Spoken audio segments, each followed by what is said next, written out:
but it hasn't arrived yet. No, they have delayed it again. Aujourd'hui, nous sommes au travail. Enfin, Nina et Tom sont au travail. Et le titre du dialogue aujourd'hui, c'est A Late Delivery at Work. A Late Delivery at Work. OK? Ça, c'est la situation. Écoutez bien le dialogue qui arrive. Les questions viennent après. A late delivery at work. Hi, Tom. Have you seen the delivery today? Yes, I have just received an update. Okay, but it hasn't arrived yet. Right. No, they have delayed it again. That's frustrating. We have waited all morning. I know. Actually, they have had technical issues. So what have they suggested now? They have promised delivery by 4 p.m. We have heard that before. True. That's why I asked for written confirmation. Good idea. Meanwhile, what about the client? They have been informed already. And how did they react? Surprisingly, they have stayed understanding. At least that gives us some breathing room.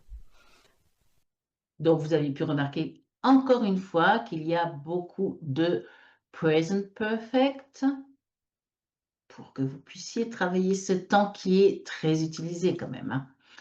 Donc, maintenant, c'est à vous de répondre aux questions dans les commentaires en anglais si vous pouvez. En français, c'est très bien aussi. La première question est: qu'est-ce qui a causé le retard de livraison? Qu'est-ce qui a causé le retard de livraison? Ok, prenez votre temps, écrivez dans les commentaires. Et la deuxième question, c'est: comment Nina et Tom ont-ils géré la relation client? Comment Nina et Tom ont-ils géré la relation client? Ok, essayez de faire des phrases.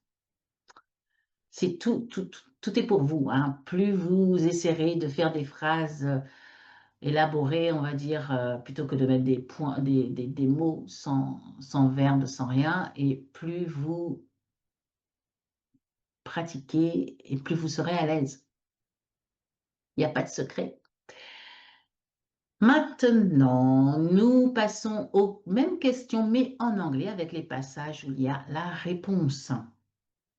La première question en anglais, c'est: what has caused the delay in the delivery?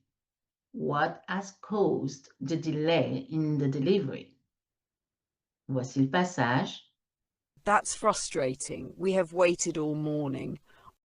I know. Actually, they have had technical issues.